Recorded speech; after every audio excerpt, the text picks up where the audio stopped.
Hey guys, Kevin Shaw here, editor-in-chief of moparconnection magazine.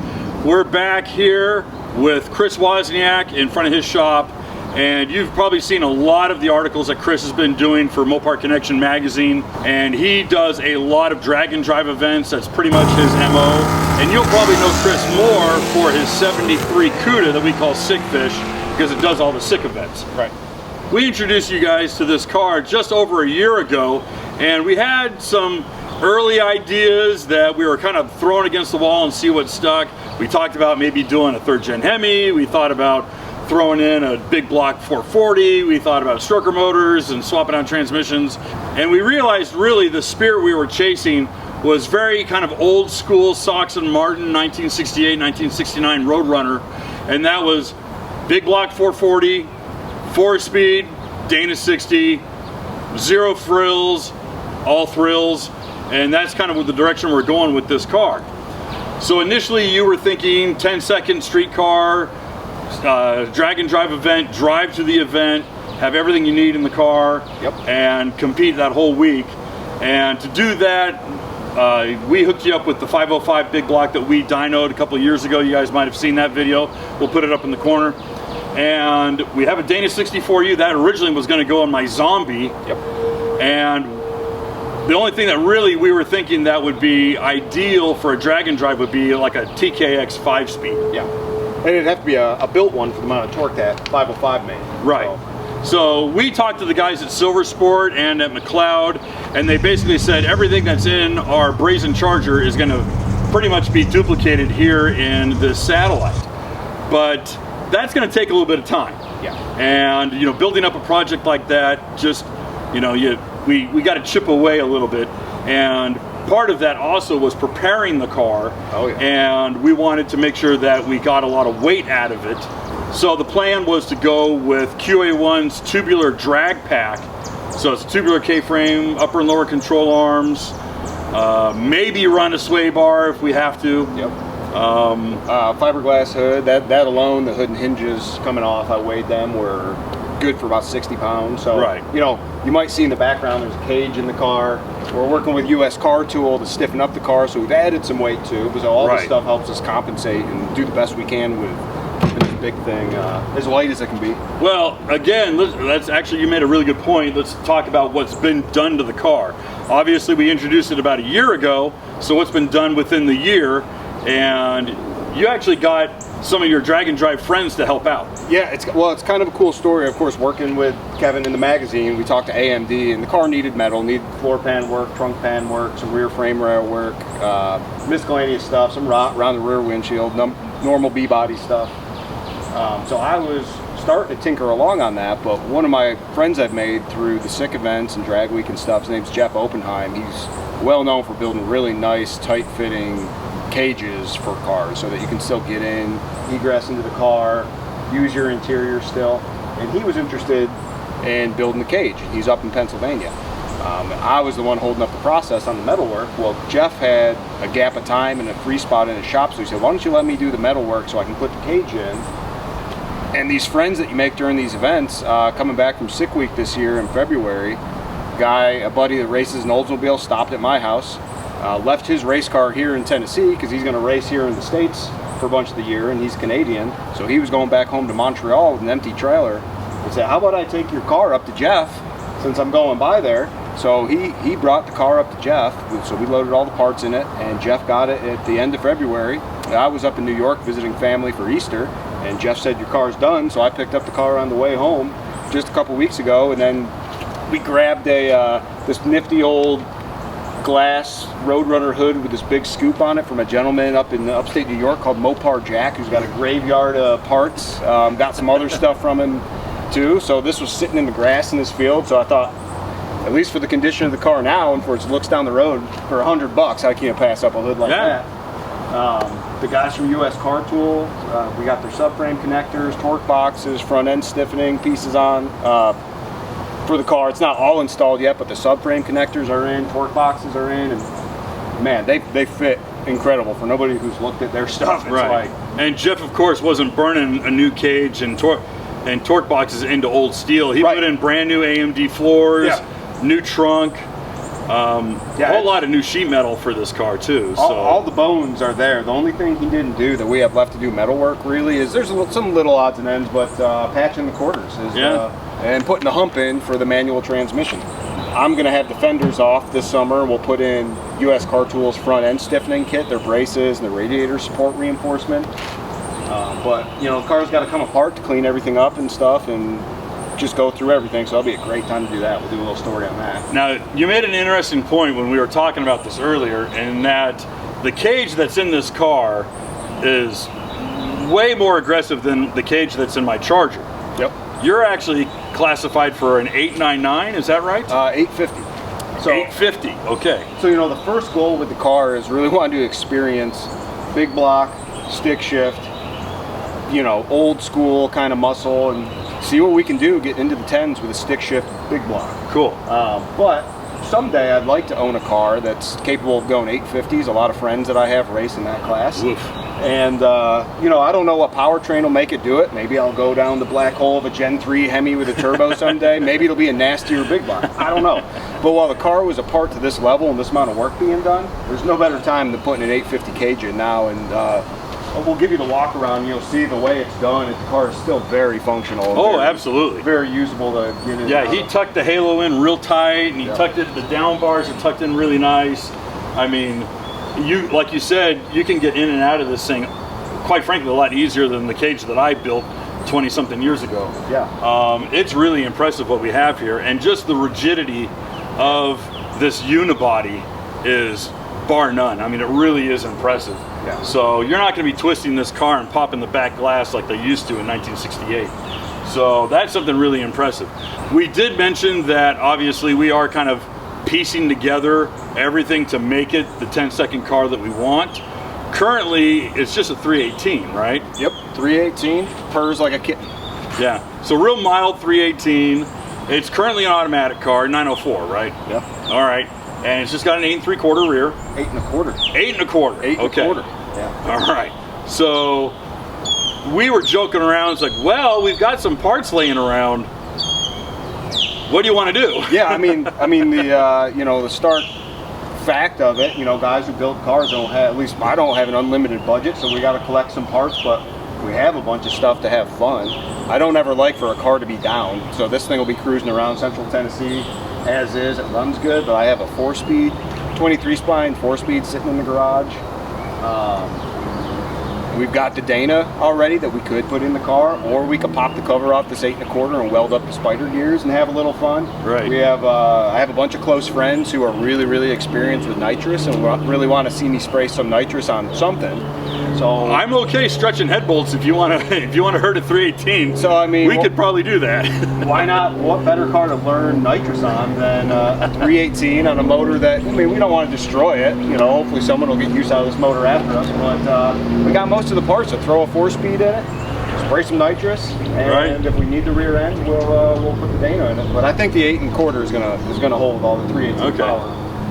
And when we show up to the track with this 8.5 second cage and this hood scoop, and people will be thinking, boy, what are these guys gonna run? They might be a little shocked at first, but we'll trick them later on when the big stuff's in it. That's fun. I mean, it's fun. That's part of it. Getting out, like guys who haven't taken their stuff to the track because they're afraid it's not going to be fast or something. That's not what it's all about. It's just fun getting out and connecting with them other people, whatever's in the car. Go have fun. Now, I have to apologize because initially I had machinations. I'm like, ooh, we could paint this car, we could convert it into a Roadrunner, we could do XYZ cosmetically. But then you started actually sanding away on the fender. Yeah. And you found the metallic green underneath, the F8 metallic green. Yep. And suddenly we got a change of plans. Instead of going to the burgundy, you're thinking maybe we stay with the F8 green? Yeah, you know, one thing I've learned through this process is this is my first car I've done from we're picking everything. Right. And I think about the interior absolutely last. It's the least important thing to me. Well, when we started talking colors and started thinking about what interior, black in a B-body to me just looks like a big black hole. And my CUDA is black on black, and we don't really want another big black interior car to sit in. So you start working your way outside, what colors go with the not black interior and this and that, and kind of made me rethink things. Then we sanded on the fender and the side over here and got this F8 green showing. It's still sparkly. And then my girlfriend sat on the inside of the car with me, and it's all green interior, and she said, this is really cool. It's like retro, it's cool, and I don't disagree, it's funky. So I think we want to do something funky with it. We'll keep it green on green. Hey, I'm all right with that. You know, and who knows when we'll be able to afford a nice paint job, but in the interim, we'll sand it down and uncover whatever green is here and make it look as presentable as we can. Sure. Weirdly enough, one of the next steps is we need to really put the headliner in it before we replace the cracked windshield and put in the back glass, because that'll be so much easier with the glass out. So last thing on my mind is the interior, but the headliner is one of the next things we need to get going.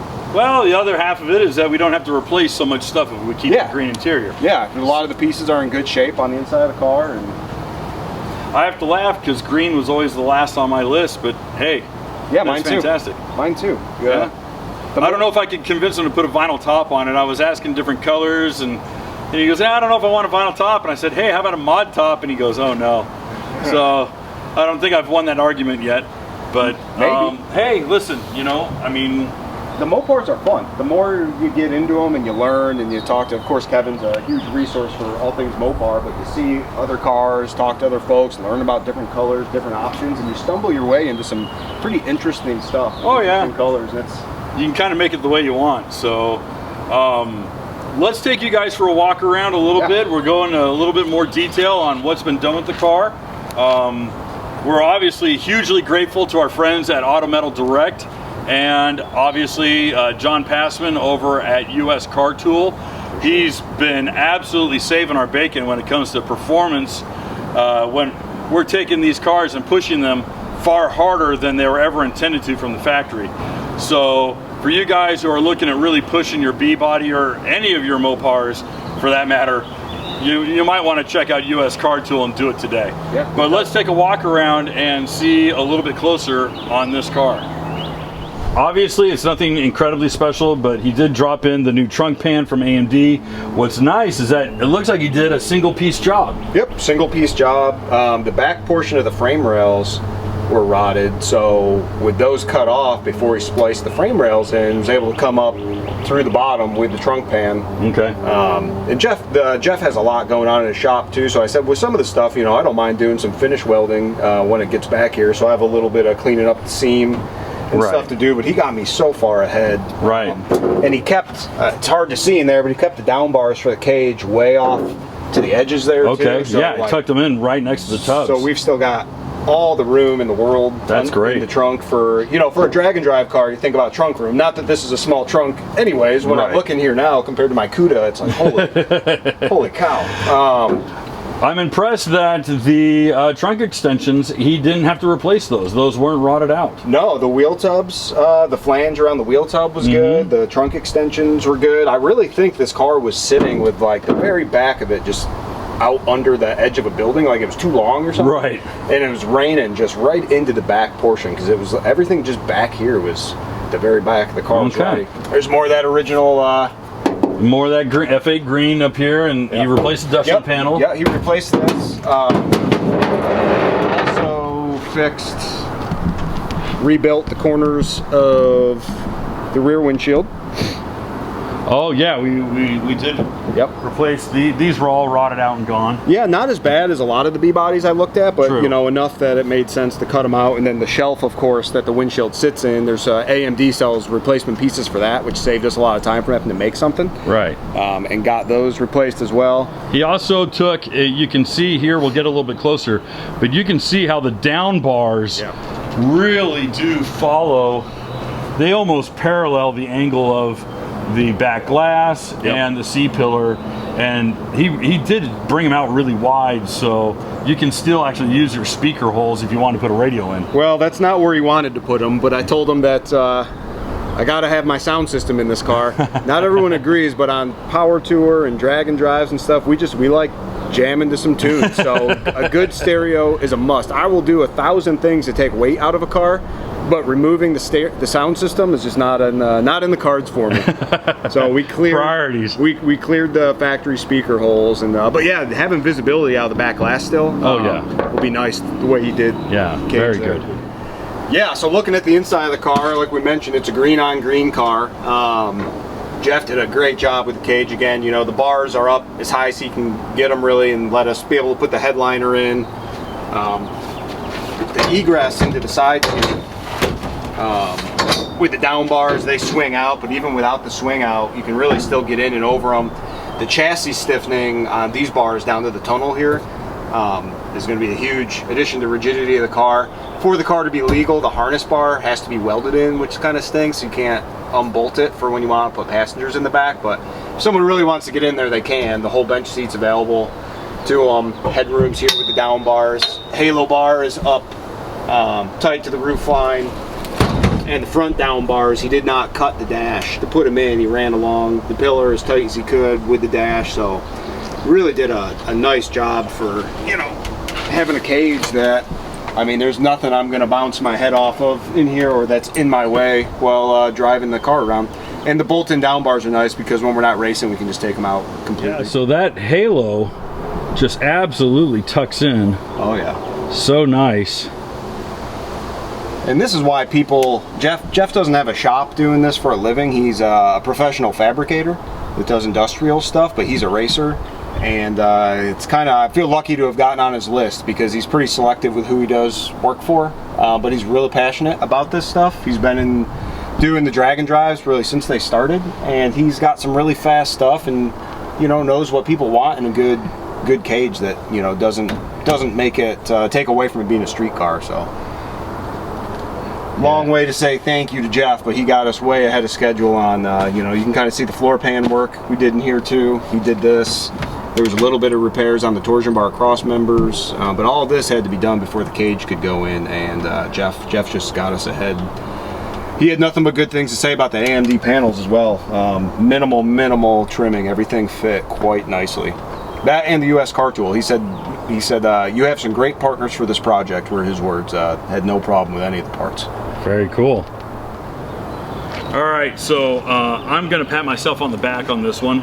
A couple months ago, Chris and I were texting back and forth about hood scoops and different kinds of hoods, and you know, he has a 6-pack hood on his Cuda, which looks great and it follows the look of it. And of course, we've come to get really accustomed to the look of a 6-pack hood scoop on a Cuda, but I really wanted to talk him out of doing a 6-pack scoop on the 70 Satellite.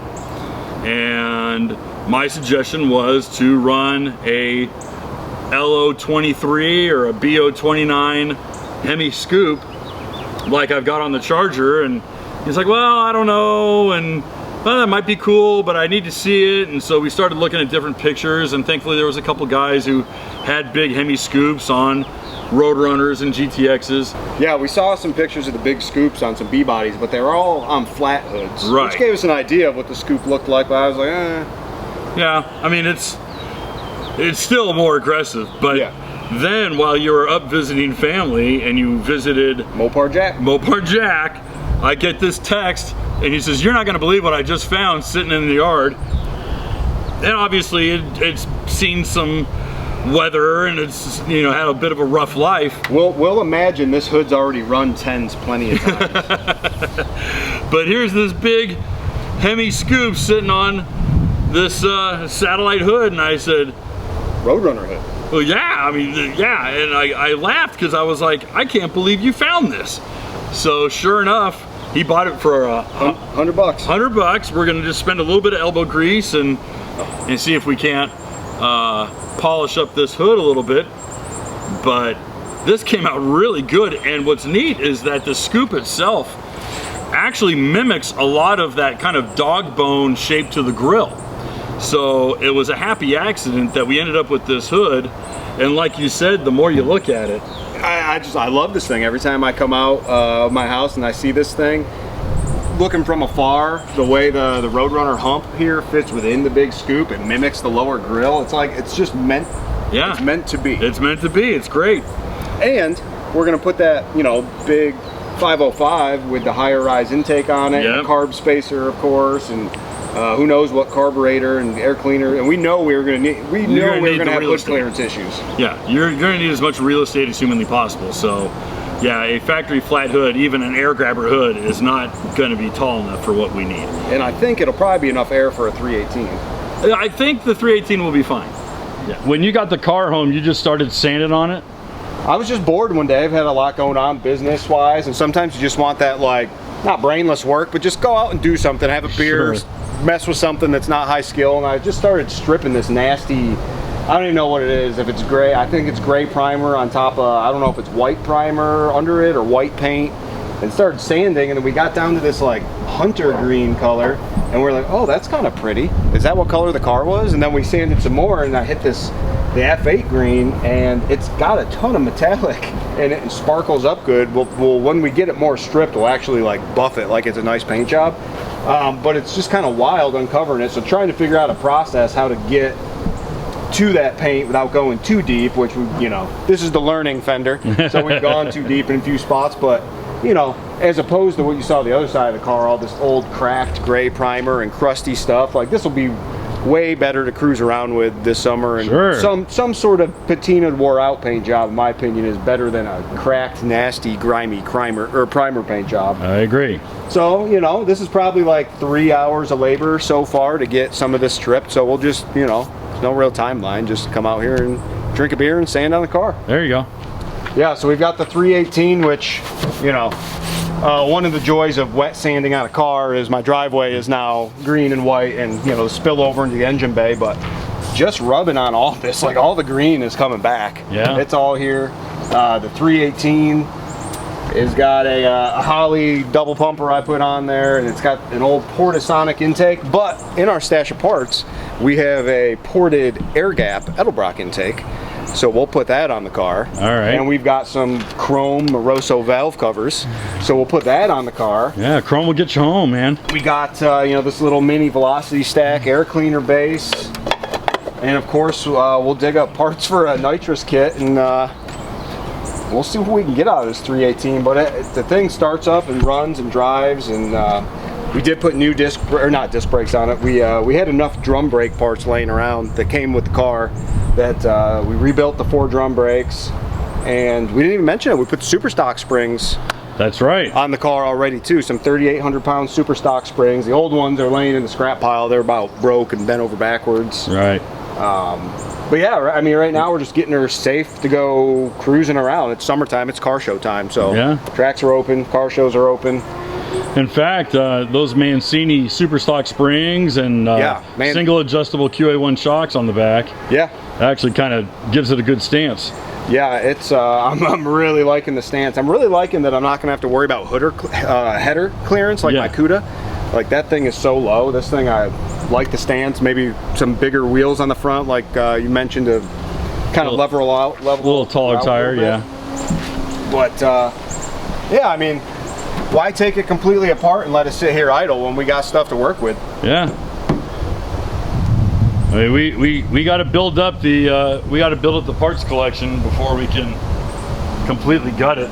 And I think the one thing that we've said that we have not strayed from is we said it's always going to be a running and driving project. That's right. Whether what the details of that have evolved and changed as we've dug into this, right. Yes, but the mantra of a run and driving project. All right. Well, I would start by taking all this AC stuff out. I did. I started taking hoses off, and what's that? The accumulator over there. Yep. You got your blower and all. I mean, obviously you're gonna have to drop the box. Yeah. But that might be tough with the bench seat still in it. If anybody needs factory 1970 air conditioning stuff, just let us know. Yeah. Hey, I got totally original C body and we got original B body stuff. If you guys want it, leave a message in the bottom. Get it out of our garages. Somebody already robbed the compressor. Old Daryl got the compressor. Oh yeah. Well, you know, that's a high dollar piece. Dang it. But for now, the idea with this car is to keep it running at all times. We want to be 4-speed. We want to be a bench seat. We want to be really stripped down. Again, think, you know, Sox and Martin super stock.